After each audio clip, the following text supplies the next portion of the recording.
මේ ගල්ලංගුරු වංචාව පිළිබඳව මහජන උපභෝක්තා කොමිසම එක වාර්තාවකුත් වෙනමම විගණකාධිපතිතුමා වෙනම වාර්තාවකුත් වෙනමම විගණනයක් කරලා තියෙනවා.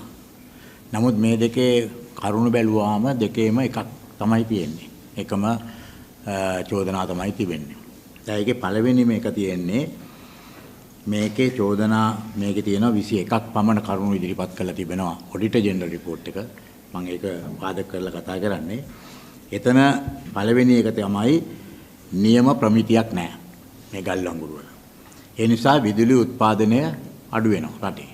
ඒකට ඒක කෙලින්ම කියනවා performing well below the 6150 kilocalorie කියලා. ඒක තමයි අපේ ලිමිට් එක සාමාන්‍යයෙන් එතන ඉඳලා 5900 වෙනකන් කිලෝග්‍රෑම් එකකින් කිලෝ කැලරිස් කොච්චර හම් කරනවද? එතකොට ඒක නැහැ. දෙවෙනි එක තමයි මේ සමාගම. මේ සමාගමට ලියාපදිංචියක් නැහැ. ලියාපදිංචිය අවසන් වුණ සමාගමකින් තමයි මේ ටික ගෙනාවේ. තුන්වෙනි කරුණ මේක මේ සමාගමේ මේ තියෙන ගල්ලංගුරු වල ප්‍රමිතිය ඒ වරායේදී නැව්ගත කළ වරායේදී ඒකේ ප්‍රමිතිය ලබා දෙන සමාගම ඒකටත් රෙජිස්ට්‍රේෂන් නැහැ. ඒකටත් ලියාපදිංචියක් නැහැ. දෙකම නීතියට අනුව නීති විරෝධී සමාගම් දෙකක්. දෙකේටම ලියාපදිංචියක් නැහැ. ඒ නිසා ඒ සමාගමට එහෙම බලයකුත් නැහැ මේ සහතිකය දෙන්න. මොකද ඒගොල්ලන්ට ලියාපදිංචි වෙලා නැති නිසා. ඊට පස්සේ දැන් මේකෙදී රජයට පුළුවන් නැවත පරීක්ෂණයක් ඉල්ලන්න. ඒ කියන්නේ දැන් එහෙන් දෙන වාර්තාවක් මේක හොඳයි කියලා. අපි බාලා අපි පාවිච්චි කරනකොට කියනවා මේක නරකයි කියලා. එතකොට කවුද තීන්දුව කරන්නේ? එතකොට ඒක යනවා තුන්වෙනි තැනකට. ඒ කියන්නේ අපි නරකයි කිව්වාම සැපයුම් කරුවා දෙන්න ඕනේ ඒක තුන්වෙනි කෙනෙකුට තුන්වෙනි ආයතනයකට මේක හොඳද නරකද කියලා බලන්න. එතකොට ඒ තුන්වෙනි සමාගම කියන්න ඕනේ මේක නරකයි කියලා. එහෙම තුන්වෙනි සමාගම නරකයි කිව්වොත් විතරයි අපිට මේ පිළිබඳව වන්දි ගන්න පුළුවන්.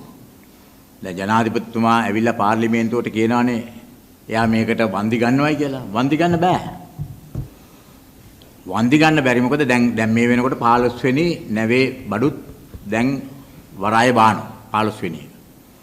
එතකොට මේ ආණ්ඩුව අන්තිමට 3ක විතරයි මේ තර්ඩ් අම්පයර් එකට යවලා තියෙන්නේ. තුන්වෙනි තැනට යවලා තියෙන්නේ මේ ගැන වාර්තාවක් ඉල්ලලා.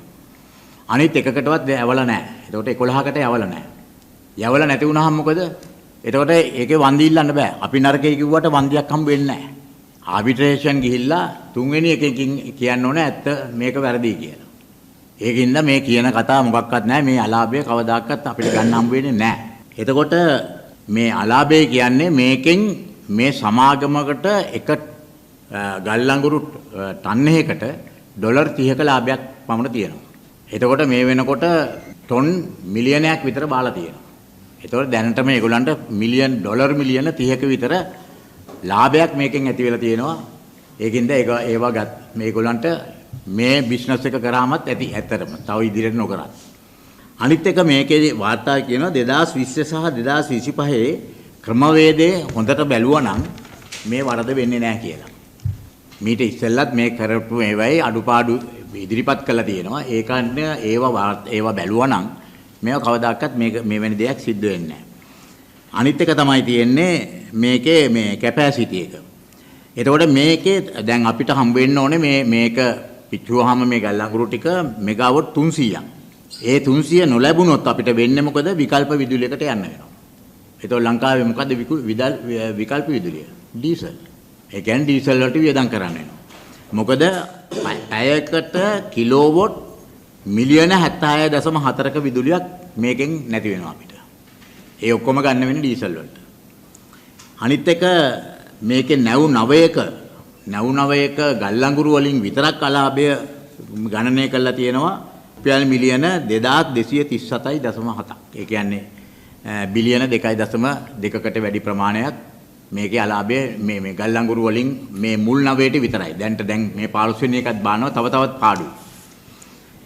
ඒ විතරක් නෙවෙයි මේ බාල ගල්ලංගුරු නිසා මැෂින් හානියටපත් විය හැකි කියලා තියෙනවා. කියනවා prolonged use of substandard coal could damage machinery. Auditor General report එකේ තියෙනවා. අනිත් එක කියනවා මැෂින් අලාභය ගණනය කරලා තාම නැහැ. එතකොට ගල්ලංගුරු අලාභය විතරයි මැෂින් වලින් කොච්චරක් පාඩු වෙනවද කියලා තවම ගණනය කළා නැහැ මේකේ. අනිත් එක තමයි 10 වෙනි එක පරිසර හානිය. පරිසර හානිය තවම ගණනය කළා නැහැ. ඒක කරගෙන යනවා තවම ඒකේ වාර්තා ඇවිල්ලා නැහැ. එතකොට තාම මේකේ මූල්‍යමය සහ ප්‍රසම්පාදනය දී සිදුවෙච්ච වැරදි ගැන මේම පිළිබඳව තාම ඔඩිට් එක අවසන්ුත් නැහැ. එතකොට මේ සමාගම කියන ඉත බරපතලම මේක තමයි මේ සමාගම ලියාපදිංචි නැති සමාගමක් කියන එක. එතකොට ඒ නිසා මේකේ සියලු නීති කඩා ඇත. LCC breached its own rules. ඒගොල්ලන්ගේම නීති පද්ධතිය ඒගොල්ලෝ කඩා ගන්නවා. LCC කියන්නේ ලංකා කෝල් කම්පැනි ගල්ලංගුරු සමාගම ඒ කියන්නේ රජයේ සියලුම නීති කඩලා තියෙනවා. එතකොට මේකේ සුදුසුකම ඉස්සෙල්ලා තියුණා ප්‍රසම්පාදනයේ $1 මිලියන් කරපු සමාගමකට තමයි ගල්ලංගුරු ටෙන්ඩර් එකක් දෙන්නේ. එවැනි හැකියාවක් තියෙන සමාගමකට. ඒක මේගොල්ලෝ ගෙනාවා ලක්ෂයකට ගෙනාවා අඩු කරා. එතකොට එදා ජනාධිපතිතුමා කිව්වා ප්‍රසම්පාදනයේ වැරද්දක් නැහැ කියලා. ප්‍රසම්පාදනයේ වැරදි තියෙනවා. ඒක තමයි තියෙන්නේ. මේ තරම් හැකියාවක් තියෙන සමාගම මේ අඩු කරා. අඩු කළා තමයි මේකට දුන්නේ. එහෙම නැත්තම් මේකට හම්බ වෙන්නේ නැහැ කවදාකවත් මේ සමාගම. ඒ නිසා මේක කියනවා මේ හදිසි ගල්ලංගුරු ටෙන්ඩරේ කිසිදු හැකියාවක් නැති සමාගමකට දීලා තියෙනවා. company with zero track record. zero track record එහෙමයි තියෙන්නේ. අනිත් එක ප්‍රසම්පාදන නීතිය අමුමේ උල්ලංඝනය කිරීමක්. මේක වෙලා තියෙනවා. නමුත් ජනාධිපතිතුමා කියනවා එහෙම එකක් වෙලා නැහැ කියලා. එතකොට අනිත් එක එතකොට මේගොල්ලෝ කියනවා තව එකක් රෙජිස්ට්‍රේෂන් එකක් නැති සමාගමක වාර්තාවකට තමයි මේගොල්ලෝ මේ මුදල් ගෙවීම අනුමත කරලා තියෙන්නේ. ඒ නිසා මේකට සඳහා තුන්වෙනි ඔපිනියන් එකක් ගන්න ඉඩ තියෙද්දිත් ඒක ගර්ගෙන නැහැ කියන චෝදනාව ඉදිරිපත් කළා තියෙනවා. ඒ නිසා මේකේ අලාභය විශාල අලාභයක් සිදු වුණා. අනිත් එක තමයි තාම විකල්ප විදුලියට වැය වෙච්ච ගාණ තවම ගණනය කළා නැහැ. ඒකෙත් විශාල මුදලක් එතකොට ඩීසල් පාවිච්චි කිරීම තුළ විශාල මුදලක් ලැබෙනවා. මේකින්ද තමයි විදුලි බිල ඇත්තටම වැඩි කරන්න වෙලා තියෙන්නේ. මේක පැහැදිලිව කියලා තියෙනවා ලියාපදිංචි නැති කිසි සමාගමකට ඉඩ ලබා නොදිය යුතුයි කියලා. ඉතින් ඒ නිසා මතක තියාගන්න දැන් මේකේ තියෙනවා මේකේ අලාභය විශාල අලාභයක් ඇති වෙලා තියෙනවා. මේකේ වරද මයින සුළු වරදක් නෙවෙයි විශාල වරදක් මේක ඇති වෙලා තියෙන්නේ. එතකොට මේකේ මැෂින් වලට අලාභහානි කියලා තියෙනවා මේක අපරාධයක් කියලා. ඒක අනිත් එක විතරක් නෙවෙයි දැන් මේක ඇත්තටම දැන් අනිත් එක තමයි ජනාධිපතිතුමා කියනවා අපි කාලා බලලාද මේක ගේන්නේ කියලා. එහෙනම් මම අහනවා දැන් අර පොහොර නැව ආපු වෙලාවේ කිව්වනේ අසූචි නැවක්කේ කියලා. ඒ අසූචි නැව වැරදි කියලා කිව්වේ අනුර කුමාර දිසානායක එදා විපක්ෂයේ ඉඳගෙන කාලා බලලාද? ඒකත් කාලා බලලාද කිව්වේ නරකේ කියලා. ඒ කියන්නේ හොඳයි කියන්න මේක නරක කියන්න කාලා බලලා නම් මම අහනවා කෙහෙලිය රඹුක් වැල්ල එතකොට මේ බීලා බැලුවද ඉමුනොග්ලොබින් කුප්පියේ තියෙන වතුර ටික බීලා බලලාද ඒ මනුස්සයා තීන්දුව කරේ. ඒක එතකොට එහෙනම් කෙහෙලිය රඹුක් වැල්ලේ වැරදිත් නෑ මේ අනුව. ඒ කවුරුවක්වත් වැරදි නෑ. මොකද ඒගොල්ලෝ කාලා බලලා නෑනේ ඒක බීලා බලලත් නෑනේ. ඉතින් පොහොර නැවවාම ඒක වැරදි කියන්නේ ඒකත් කළා නෑනේ. මේකෙන් ඇත්තටම ගම්ම්‍ය වෙන ප්‍රධානම දේ තමයි විගණකාධිපති කාර්යාලය ස්වාධීන කිරීම නිසා තමයි මෙවැනි වාර්තාවක් ලැබුණේ මතක තියාගන්න. ඊයේ පාර්ලිමේන්තුවේදී മന്ത്രിවරයෙක් කිව්වලු තව කාලයක් යනකොට මේ විගණ වාර්තාව මේ වෙනස් වෙනවා කියලා. වරදක් නැහැ කියනවා. ඒක තමයි මේගොල්ලෝ බලාපොරොත්තු වෙන්නේ. විගණකාධිපතිට නම් 3ක් යවුවා. දිගින් දිගටම ව්‍යවස්ථා මණ්ඩලයට යවුවා. විගණකාධිපතිට තමන්ගේ කැචර් කෙනෙක්ව දාගන්න බැරි වුණා. ඒ දාගන්න හැදුවේ මෙන්න මේ වැඩපිළිවෙල තියෙන හින්දා තමයි ඒ දාගන්න හැදුවේ. ඒක දාගන්න බැරි වුණා. ව්‍යවස්ථාදායක සභාව දිගින් දිගට මේක ප්‍රතික්ෂේප කළා.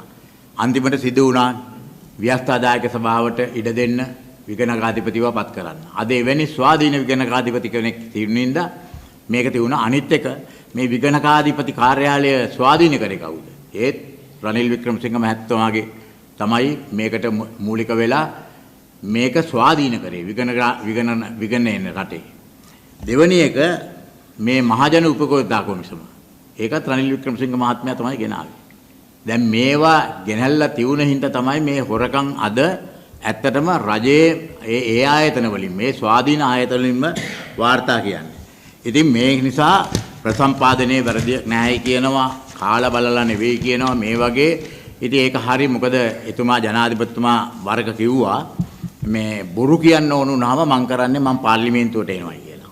ඒ නිසා දැන් ඊයේත් පාර්ලිමේන්තුවට ආවේ මං හිතන්නේ මේ බොරු ටික කියලා යන්න. එයාගේ කතාවේ හැටියටම එයා කිව්වා බොරු කියන්න ඕන වුණාම මං කරන්නේ පාර්ලිමේන්තුවට එන එක. දැන් ඊයේ පාර්ලිමේන්තුවට ආව මේ බොරු කන්දරාව දැම්මා.